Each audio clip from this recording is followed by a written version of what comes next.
వ్యర్థుడా అని చెప్తే సహోదరుడిని వ్యర్థుడా అని చెప్పకూడదంట. వాడు నిజంగానే వ్యర్థుడు అవ్వచ్చు, నీ అన్న నిజంగానే, నీ తమ్ముడు వ్యర్థుడు అవ్వచ్చు, నిజంగానే నీ అక్క వ్యర్థురాలు అవ్వచ్చు, నిజంగానే నీ చెల్లి వ్యర్థురాలు అవ్వచ్చు, కానీ నువ్వు వ్యర్థుడని నీ నోట చెప్పకూడదంట. నిజమే, సమాజానికి తెలుసు వాళ్ళు ఎలాంటి వాళ్ళు అనేది సమాజానికి తెలుసు, కానీ నీ నోట మాత్రం ఆ మాట రాకూడదు.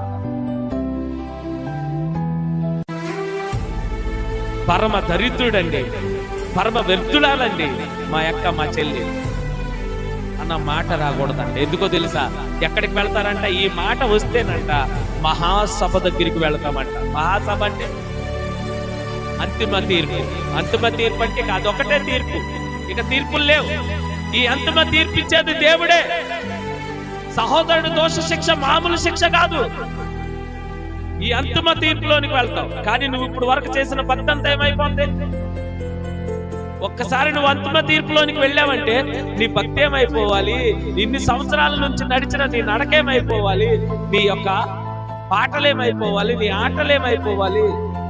నీ పరిస్థితి అంతా ఏమైపోవాలి? అంత పోయినట్టేగా. ఇంత బతుకు బతికించాను కలిసి వచ్చినట్టే. ఏమంటారు?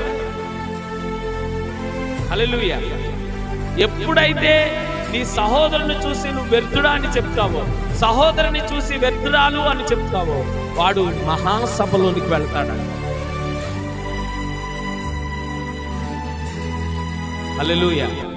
నిజంగా వాళ్ళు వ్యర్థులే అవ్వచ్చు అమ్మా, నిజంగా వాళ్ళు వ్యర్థురాళ్ళే అవ్వచ్చు, వాడు వ్యర్థులే అవ్వచ్చు, కానీ నువ్వు చెప్పడానికి వీలు.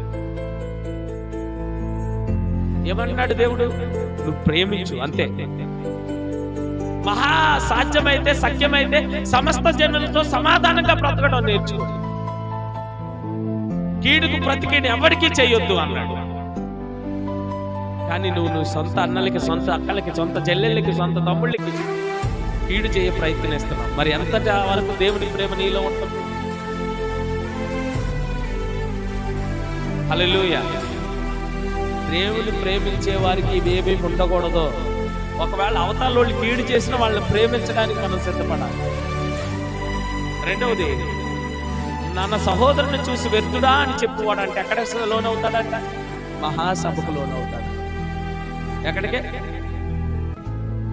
మహాసభ అంటే అంతిమ తీర్పు. ఈ అంతిమ తీర్పు ఇచ్చేది ఎవరు? దూతలా? సాక్షాత్తు దేవుడే.